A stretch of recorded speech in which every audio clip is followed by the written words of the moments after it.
Okay, Jonathan, thanks. Wait, I got one more. This is important. Well, I asked you. Okay. You want to do nonsense, do nonsense. It's easier. So what are Democrats left with? Democrats are basically left with the Bernie Sanders wing. Bernie Sanders led an insurgency originally against Hillary Clinton in 2016, which wounded her for the general election. Then, of course, he ran again in 2020 and really threatened to take over the party until Joe Biden and the Democratic establishment mobilized Jim Clyburn and the heavily black Democrat electoral base against Bernie Sanders. And then, of course, he didn't run in 2024 because there was an incumbent, but he was very critical of Joe Biden for at least part of that race. And now he's out touring the country. The Bernie Sanders energy, Bernie's too old. He's not going to be the guy. But the Bernie Sanders energy is the insurgent energy inside the Democratic Party. Because the insurgent energy inside the Democratic Party is not a sort of administrative liberalism that is effective in its approach. It is full-scale class warfare. DEI is played out. And so they're going back from race Marxism or sex Marxism back to like the original Marxism. This is the direction of the Democratic Party. This is where the energy is. And this is exactly what the Trump administration should be concerned about. Not in that Bernie Sanders and the AOC wing of the party are going to defeat Donald Trump. But if the Trump administration fails, why the Trump administration has to be very, very good at what it does. If they fail, the next thing up on the Democratic side of the aisle is Bernie. And whoever Bernie taps on the shoulder, because it's not going to be Bernie personally. So apparently, over in Tempe, Arizona, tens of thousands of people showed up at a rally for Bernie Sanders. Now, again, big rallies are not a proxy for success. Mitt Romney held big rallies in 2012 and then lost to Barack Obama. But right now, Democrats can't draw flies. Democrats are toxic. Bernie Sanders is going around and holding rallies, and literally tens of thousands of people are showing up. He's an 83-year-old, lifelong, useless leech on the ass of society. And tens of thousands of people are showing up to hear him and to hear AOC, with whom he is campaigning. So here's Bernie in Tempe, Arizona. If we stand together, we can not only defeat Trumpism, but we can create the kind of great nation we know that we can become. Thank you all very much. A packed house at Mullet Arena listened as Sanders and AOC underscored the need to come together and be united to fight against a Republican-controlled Congress and president. Okay, so again, this sort of fight oligarchy. There is a class of people who are running the country, and they're evil and they're rich, and we need to tear them down to the ground. It runs in direct opposition to exactly the sort of abundance Democrat mentality pushed by Ezra Klein or pushed by Derek Thompson. But it is the thing that Democrats are animated by.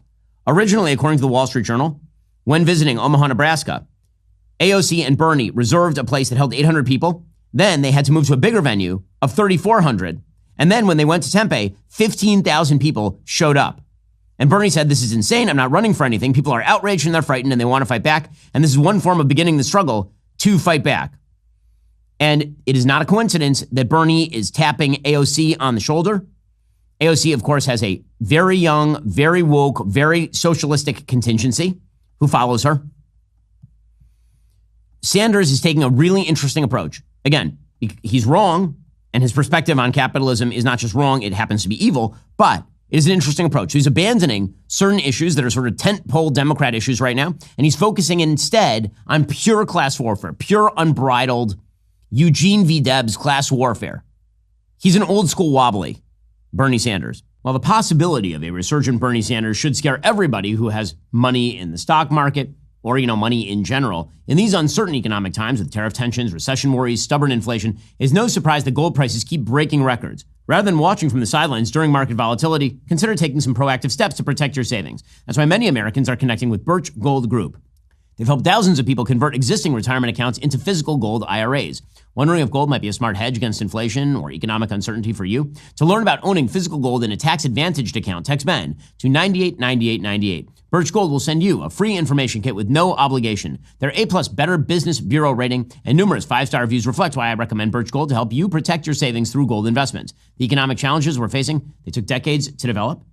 The real question is, how long will recovery take? What's it going to cost along the way? It is not going to be an easy economic road going forward, in my own personal opinion. But then again, it rarely is. Text BEN to 989898. Connect with Birch Gold Group today. Diversification is just a smart business strategy. Text BEN to 989898 and get in touch with Birch Gold Group today. So, for example, when it came to the border over the weekend, Bernie was interviewed, And he said that Trump was actually right about the border. Now, this is a switch in time for Bernie. So if you remember all the way back to 2016 when he was running against Hillary Clinton, he actually talked about solidifying the border. Why? Because he understands, this is correct, that you cannot have both socialism and an open border. It doesn't work that way.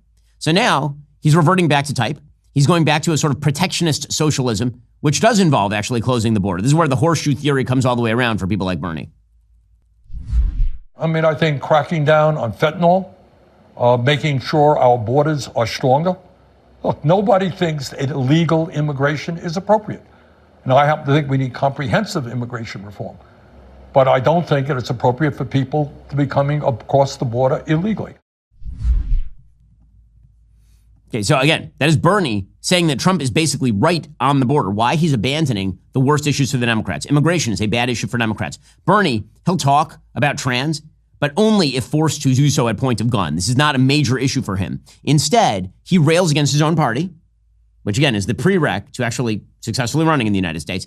He rails against his own party, and he does pure, unbridled, kill the rich and eat them class warfare. So here he was railing against his own party. Well, I would take us back even 2 years before that, before Trump was elected, and saying that it saddens me that when the Democrats had control of the Senate, they did virtually nothing for working people. And I have to say that I'm a member of the Democratic caucus as an independent, so I'm not going to lie to you and tell you otherwise. Okay, so again, of course, he has an interest in saying this. He is an independent from Vermont who has basically become a quote-unquote thought leader inside the Democratic Party because they have no thoughts. And so he is just pouring old school Marxism into the vessel of the Democratic Party.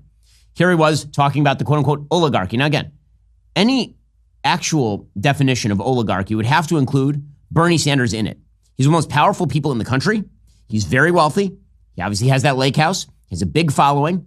If you're talking about oligarchs in control of the levers of power and capable of controlling people's lives, Bernie should be near the top of that list. What he means by oligarchy is actually just very rich people, like people who have made money in private industry. He hates private industry. He hates private markets, Bernie.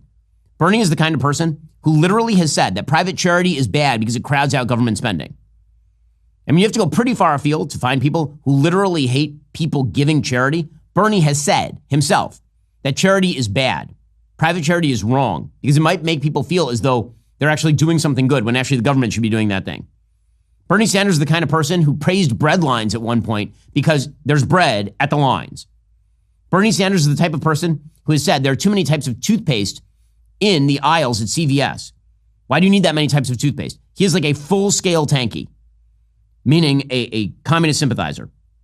There's a reason that this dude honeymooned in the USSR. Here he was going after the quote-unquote oligarchy with John Carl on ABC News. I've been covering you for a long, long time. I've heard you railing against millionaires and billionaires for a long time. Hey, guess what? Is it different? Turns out a few other people are catching on to that, right? Yeah. I have been talking for many years about this country moving toward an oligarchy.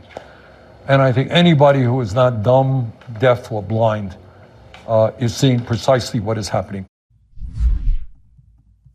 Okay, so, again, this is his shtick, and it is going to be the successful shtick. So then he was asked by Jonathan Karl about AOC, because it's clear that Bernie himself, he's 83 years old. By the time of the next presidential election, Bernie is going to be 86, 87 years old. So he ain't going to be the guy. So who is it that he's going to tap on the shoulder? There is a reason he's campaigning with AOC. So Jonathan Karl asked him about the possibility of AOC supplanting Chuck Schumer in the New York Senate. She might want to run for the Senate, but the reality is that AOC has a better shot of being president than being senator from New York. There's a lot of internal politics in New York. Schumer has his hands on a lot of different levers in the state of New York. And Bernie threatens to walk out of the interview. Would you like to see her join you in the Senate? Right now, we have, as I said, just a whole lot of people in the Congress. Okay, Jonathan, thanks. Wait, I got one more. This is important. Well, I asked you. Okay. You want to do nonsense, do nonsense. No. I don't want to talk about inside the Beltway stuff. I got 32,000 people. I was just asking you about AOC because she was out there with you. Fine, but I don't want to talk about this. What was the last question? I was just going to ask you one more question about you. I mean, that's all. I was literally your last. What is your question? Well, I mean, it's easier if you sit.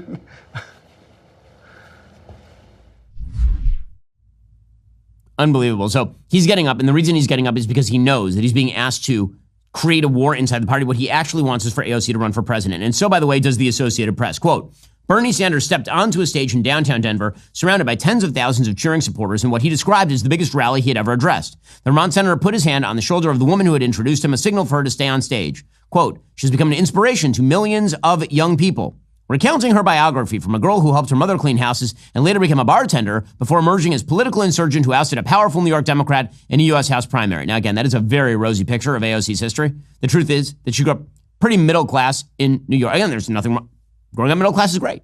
But this kind of idea that she's a total rags to riches story. She went to Boston University. I mean, this is not somebody who grew up totally impoverished. And then she ousted a powerful New York Democrat in a House primary that I think she received 15,000 votes in that House primary. The crowd began a chant of her well-known moniker, AOC. In a leaderless Democratic Party out of power in Washington, Ocasio-Cortez has a message and a connection, with a segment of liberals feeling disenchanted with both parties. Now in her fourth term, the 35-year-old congresswoman is working to broaden her appeal beyond her progressive anti-establishment roots. Hitting the road last week with Sanders for his fighting oligarchy rallies, she's addressing people who disagree with her and reframing the divide in the Democratic Party not as progressive versus moderate, but as those going after Republican President Donald Trump and those being more cautious. She said, quote, "No matter who you voted for in the past, no matter if you know all the right words to say, no matter your race, religion, gender identity, or status, no matter, even if you disagree with me on a few things, if you're willing to fight for someone you don't know, you are welcome here." Right? So she is posing herself as against the establishment Democratic Party that is unwilling to face up to the challenges of President Trump, which is smart. It is. And the class warfare aspect of what Democrats are going to steer into, that is the next step. They're going to steer full scale into class warfare. That is the reason why they are attacking Elon Musk as opposed to Trump. You've noticed a shift in fire from the Democrats, from Trump to Musk. Part of that is because Trump is totally Teflon. This has been true for a decade. President Trump, because he is made of mud, he is a mud monster. If you throw more mud on him, he just looks like a mud monster. You can't do anything to him. That's not true with regard to, for example, Elon Musk, Democrats think. Well, that's all for now, folks. Don't forget to like, subscribe, and comment your thoughts down below. Be sure to check out all of the other great content on my channel. I'll see you here next time.